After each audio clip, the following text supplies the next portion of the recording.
बिस्मिल्लाहिर्रहमानिर्रहीम। Dear students, मी doctor Kashif और आज lecture number 7 first year physics. और आज हम डिस्कस करेंगे साइंटिफिक नोटेशन और उसके साथ साथ एरर्स को। जी, what is scientific notation? To represent a number in standard form or power of 10 is called scientific notation. ठीक है, किसी भी नंबर को, क्योंकि नंबर बहुत लेंथी होते हैं, उनके साथ अगर आप इसी तरह डिजिट्स लगाते जाएं तो कोई वे ऐसा निकाला जाए जिससे हम उसको सिंपल फॉर्म में लिख सके। तो अगर हम उसको पावर ऑफ 10 की फॉर्म में लिखेंगे तो उसको हम साइंटिफिक नोटेशन का नाम देंगे। तो उसके कुछ रूल्स भी होंगे, उन्हीं रूल्स को ही हमने याद रखना है। सपोज कर लेंगे वैल्यू थी 124.6, तो इसमें 1 के बाद हम पॉइंट लगाएंगे और बाकी जितनी भी वैल्यूज़ होंगी उनको हम, यहाँ नज़र आ रहा है कि यहाँ पे अगर आता है तो ये 10 और ये 100 को शो कर रहा है, तो ये हमारे पास आ जाएगा 10⁻²। इसी तरीके से अगर स्पीड ऑफ लाइट आप देखें तो 3 के बाद कितने ज़ीरो आ रहे हैं? 8 ज़ीरो आ, जितने ज़ीरो होंगे वो 10⁸8 में चले जाएंगे। बहुत आसान सी बात है। और जो भी इसका यूनिट होगा वो साथ हम अटैच कर देंगे। अब यूनिट्स को हम कैसे इंडिकेट करते हैं, तो ये कुछ रूल्स हैं, इनको हमने माइंड में रखना है। वन बाय वन मैं यहाँ बताता जाऊँगा। ये मोस्टली आपके पास मल्टीपल चॉइस क्वेश्चन के अंदर ये चीज़ें पूछी जा सकती हैं, शॉर्ट क्वेश्चन भी पूछा जा सकता है। तो वन बाय वन देखते हैं कि जो हमारे पास ऐसा यूनिट्स हैं और प्रीफिक्सेस हैं, उनके लिए कुछ हमें स्पेशल केयर की ज़रूरत पड़ती है। वो कौन कौन से पॉइंट्स हैं जिनको हमने माइंड में रखना है, वन बाय वन देखते हैं। बहुत आसान से हैं। Full name of unit does not begin with capital letter if name after a scientist. जैसे आपके पास यूनिट है न्यूटन, अगर आपने उसका पूरा नाम लिखना है तो उसमें जो पहला एन है वो आप छोटा लिखेंगे। ठीक है, जैसे एम्पियर है, उसमें भी अगर आप पूरा एम्पियर, एक ए की बजाय आप एम्पियर पूरा लिखते हैं तो जो ए होगा उसको आप छोटा लिखेंगे। इसी तरीके से जो फोर्स का यूनिट न्यूटन है, अगर आप उसका सिंबल की बजाय नाम लिखना चाहते हैं तो उसका जो पहला, ये देखें, ये जो पहला लेटर है वो क्या लिखेंगे? स्मॉल लिखें, जो है ना, इस फॉर्मेट में नहीं लिखेंगे बल्कि इस फॉर्मेट में। ये देखें यहाँ एन बड़ा है, ये आप ऐसे नहीं लिख सकते। आपने सिंबल लिखेंगे तो एन बड़ा आएगा, लेकिन अगर पूरा लिखेंगे न्यूटन तो उसमें एन क्या लिखना है? स्मॉल लिखना है। बहुत आसान सी बात है, इजीली आप ये याद रख सकते हैं। Symbol of unit named after a scientist has initial capital letter such as N for Newton. ये मैं बता चुका हूँ। सिंबल लिखेंगे तो फिर आपको लेटर बड़ा लिखना पड़ेगा। जैसे एम्पियर है, न्यूटन है, अगर आप एम्पियर का सिंपल ए यूज़ करते हैं तो आपको बड़ा लिखना होगा। इसी तरीके से न्यूटन का एन जो है वो बड़ा लिखना होगा। बहुत आसान सी बात है। उसके बाद prefix should be writing before the unit without any space. जी, ये जो आपके पास मल्टीपल और सब मल्टीपल चीज़ें होती हैं, यानी जो पावर्स हैं, अगर वो माइनस में है तो आप इसको सब मल्टीपल का नाम देंगे, और अगर ये प्लस में है तो इसको मल्टीपल का नाम देते हैं। तो ये 10⁻⁻6 माइक्रो को शो करता है। ठीक है, प्रीफिक्स मींस 10⁻⁻6 को आप क्या लिखेंगे? माइक्रो। ये माइक्रो का सिंबल है। तो ये उस मीटर के साथ, यहाँ मीटर भी आना चाहिए था, तो आपने यहाँ लिखना है 1 10⁻⁻6 मीटर। ये किस चीज़ के इक्वल होगा? 1। इसकी जगह पे क्या लिखेंगे? माइक्रो, और ये मीटर के साथ अटैच करके लिखना है। ये बात आपने याद रखनी है।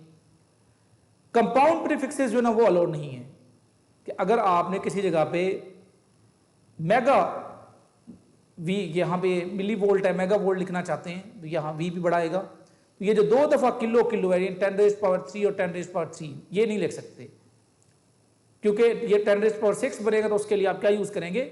मेगा यूज़ करेंगे। ठीक है, ये 2 दफ़ा कंपाउंड फॉर्म में आप नहीं लिख सकते। बहुत आसान सी बात है। A combination of base unit is writing with 1 space apart. इसका मतलब है अगर आपने यहाँ पे, ये आपके पास पावर आ गई और इसके दरमियान में आपने एक स्पेस रखनी है।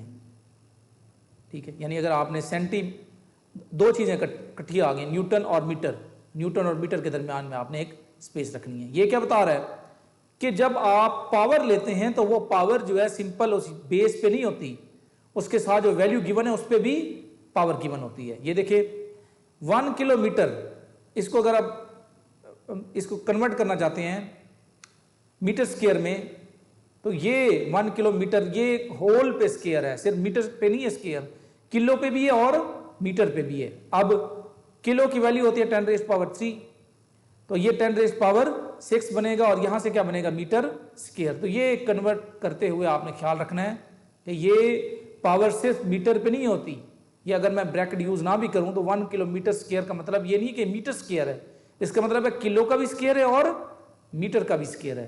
तो ये जल्दी में करते हुए आपने इस चीज़ का ख्याल रखना है कि ये स्क्वायर किलो पे भी होगा और मीटर पे भी होगा। ठीक है, जब आप इसको कन्वर्ट करेंगे तो ये स्क्वायर दोनों पे आएगा। ठीक है, ये यूनिट में भी आएगा और प्रीफिक्स पे भी आएगा, जो पावर में जो भी चीज़ गिवन होगी। तो किलो को अब 10⁻³ लिखेंगे। अब 10⁻³ की पावर कितनी होती है? 10⁻⁶। और मीटर का जो यहाँ पे अगर स्क्वायर लेंगे तो वो क्या बन जाएगा? Metre square. तो आंसर क्या आ गया?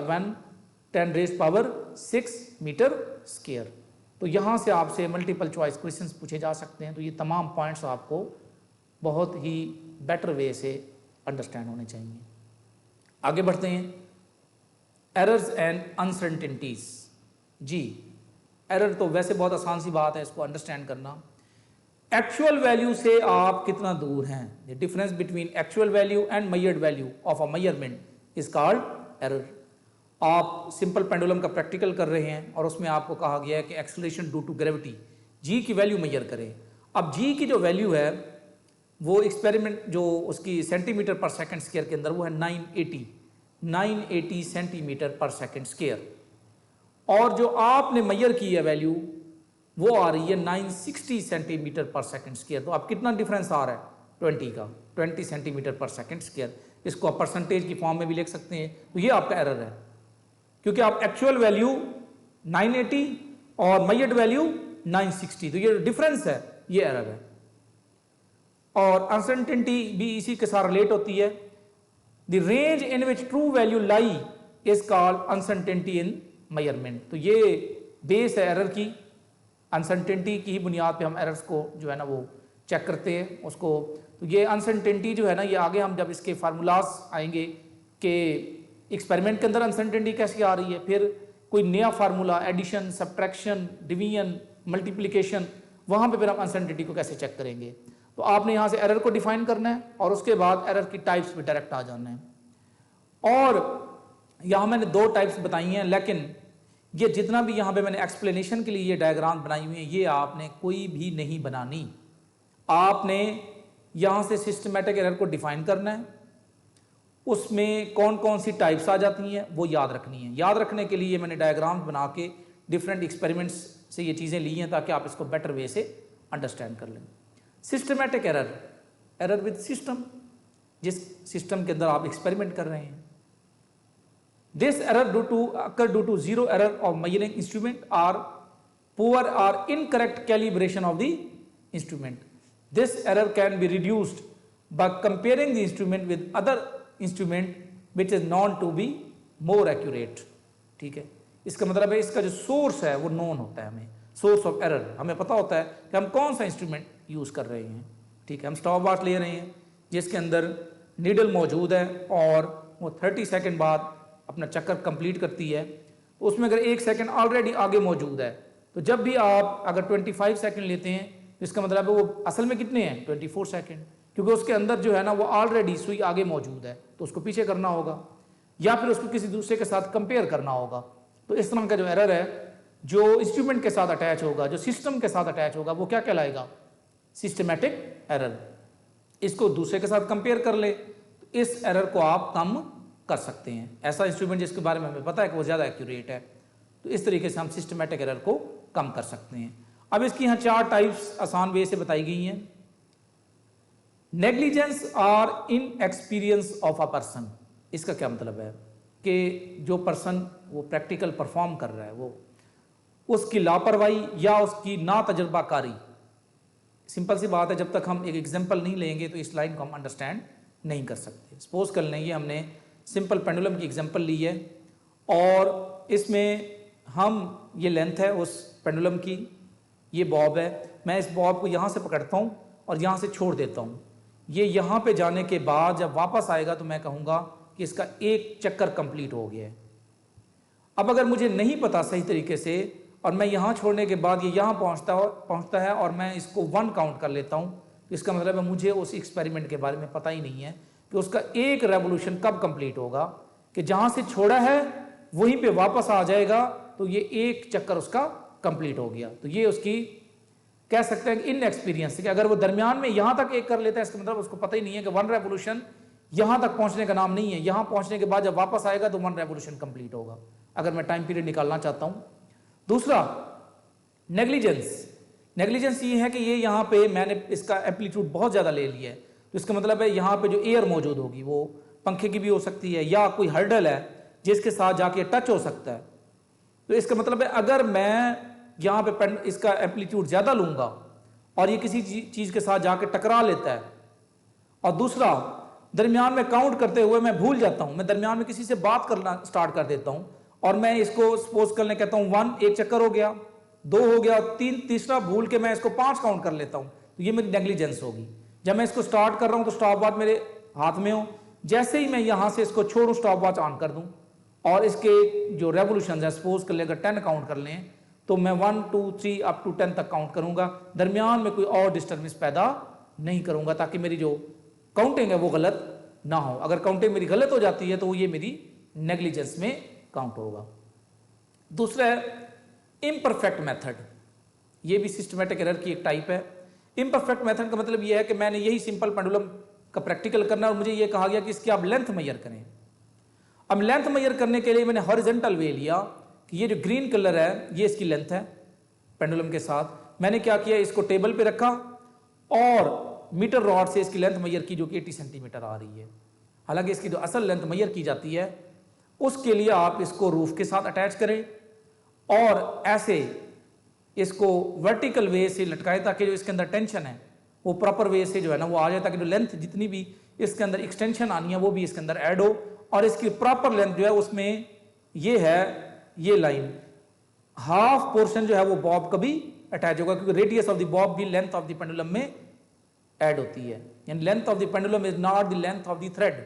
इसमें क्या होगा, सिंपल पेंडुलम की जो लेंथ है उसमें length of the thread plus radius of the Bob, ये दोनों चीजें ऐड होंगी।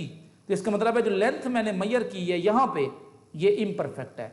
एक तो मैंने इसको हॉरिजॉन्टल वे से लिया है, दूसरा यहां से मेजर नहीं किया, ये वाला हिस्सा मैंने छोड़ दिया।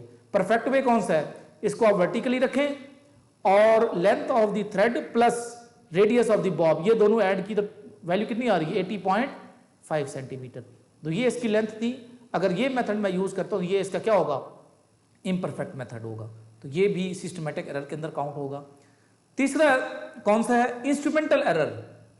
सपोज कर लें कि जो मैं यूज कर रहा हूं यहां पे ये मैंने एक रेजिस्टेंस बॉक्स ले लिया है। अब मैं जब रेजिस्टेंस मेजर करना चाहता हूं तो उसमें जो कीज मैंने लगाई हुई है वो टाइट नहीं है, तो उसका भी मुझे नहीं पता चल रहा। जो रेजिस्टेंस मेजर कर रहा हूं उसकी वैल्यू और आ जाएगी।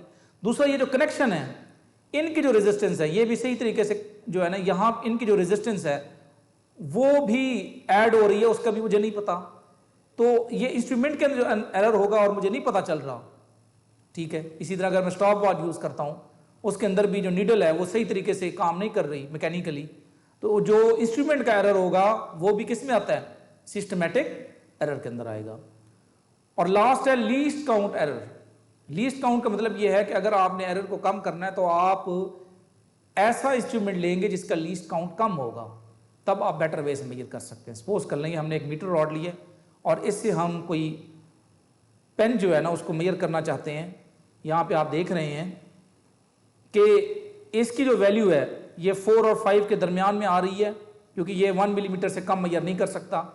तो या तो हम 4 लिखेंगे या 5 लिखेंगे, क्योंकि ये 5 के करीब है तो हमने कह दिया 5 सेंटीमीटर। ये जो रेड बॉल पॉइंट समझ लें, और जो ब्लू बॉल पॉइंट है वो 5 और 6 के दरमियान में आ रही है क्योंकि इसका लीस्ट काउंट 1 मिलीमीटर है। तो हम या तो 5 लिखेंगे या 6 लिखेंगे, तो करीब किसके है, 5 के। तो रेड बॉल पॉइंट की भी वैल्यू 5 सेंटीमीटर और ब्लू बॉल पॉइंट की भी 5 सेंटीमीटर।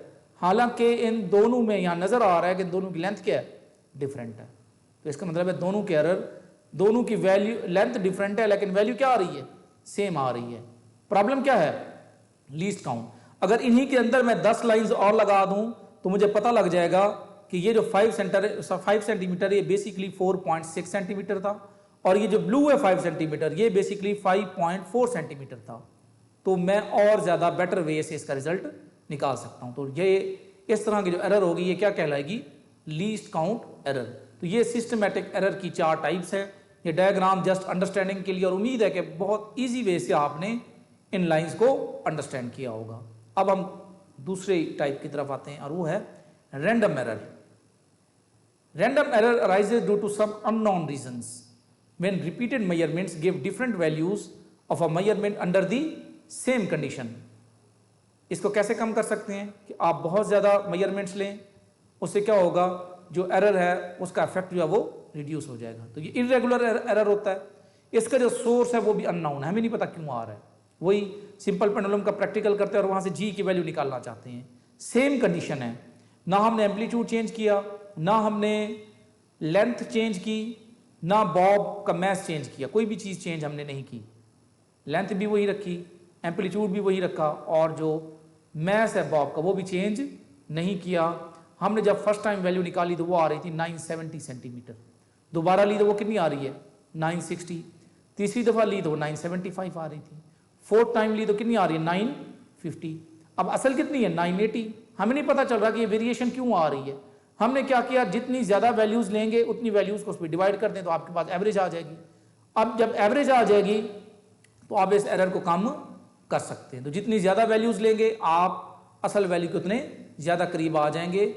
तो ये रैंडम एरर है, इसका जो सोर्स है वो अननोन होता है।